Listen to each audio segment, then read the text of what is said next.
When you start learning Russian, you jump in and learn some words and phrases. Then you top it off with some grammar, and then slowly but surely, you're just losing your desire to learn it all. There is a secret ingredient that changes boredom to excitement, so you would love to repeat Russian words over and over again. It's a sippy cup. Come on, the magical potion is music. Beginners. So in this video, I will share with you what makes music so efficient in language learning, 5 steps to get perfect results, and explain 4 big mistakes to avoid. The secret ingredient or the secret power of this potion is ability to trigger emotions. When you have emotional connection to what you're learning, you're actually more likely to come back and learn more or learn more often of the same thing, because it becomes personal and meaningful endeavor. Emotional connections activate your reward center in your brain, which releases all those dopamine neurotransmitters, which keeps you more focused and really increases your attention span. Since emotions are linked to memory formation, when they're involved in your learning, you're more likely to remember those things and more likely to remember them long term. So let's be honest, when you think that you need to spend another 30 minutes on something daunting and boring, it gives you anxiety. You really just procrastinate, you don't want to do this, and you just feel nervous. Well, when you actually do something that you enjoy, you can skip all those anxiety loops and actually learn Russian without feeling bored or overwhelmed. Right. No. If you do this incorrectly, you will waste a lot of time. Listen to me. When you learn a song in Russian, it reminds stairs. So you need to climb up step by step. And every step is meaningful and will make your life easier if you actually don't skip it.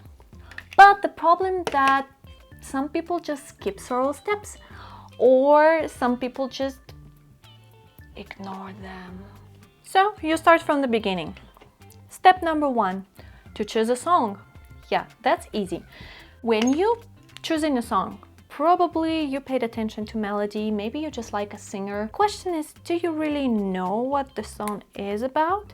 And would you still like it when you do know? So when you found a song that you like, you go to the next step and you need to find lyrics and actually translate this song, which makes sense. That's how you learn it, because you need meaningful emotional connection to this song.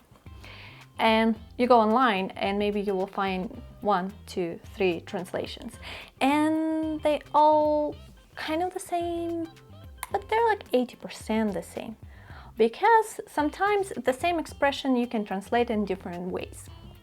That's where this channel comes handy, because I'm not giving you word by word translation without explaining what it could mean. So when you translate directly, it doesn't make much sense. You kind of need to put words together and make sense. But you see in what way you're making sense of those words, instead of just relying on someone else's knowledge.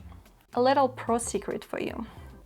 Don't choose songs that are really heavy on metaphors or slang, because if people use it, go for it. But some higher quality poetry sometimes could be very confusing. It's beautiful though. I don't blame you if you choose it. It's beautiful. Okay, you found the song, you found translation, and then you jump into the 3rd step.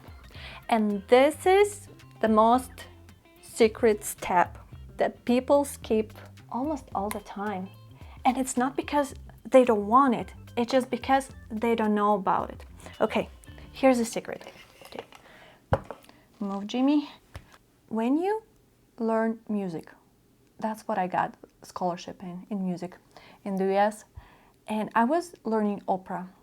And when you learn opera, you're learning the special universal language that they call IPA, International Phonetic Alphabet.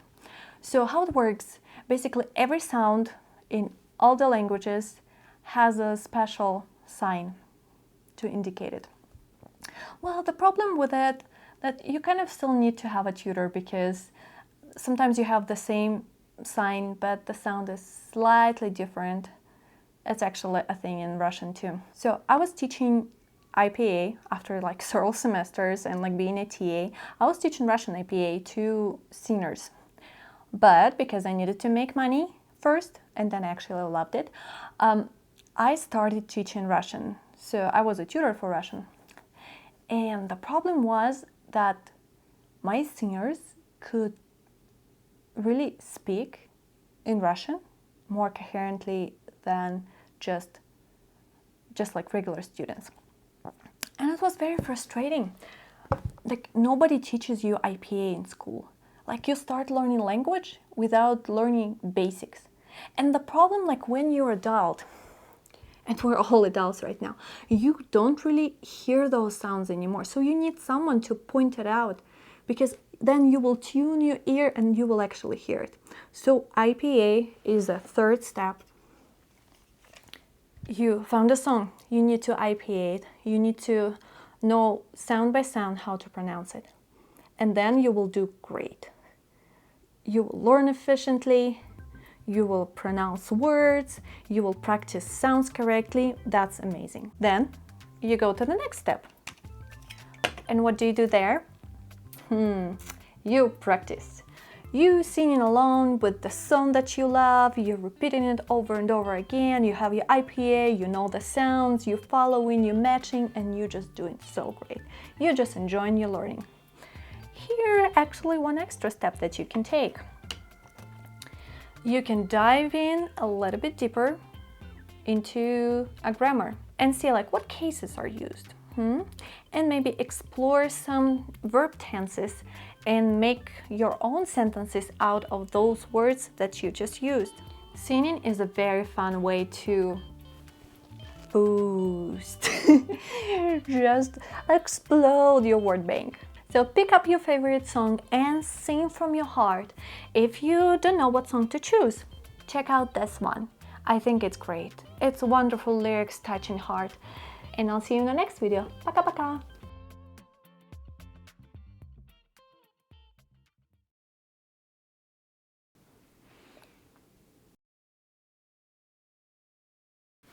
You can't just drink all of it, there are some rules. Oh yeah, tell me about it.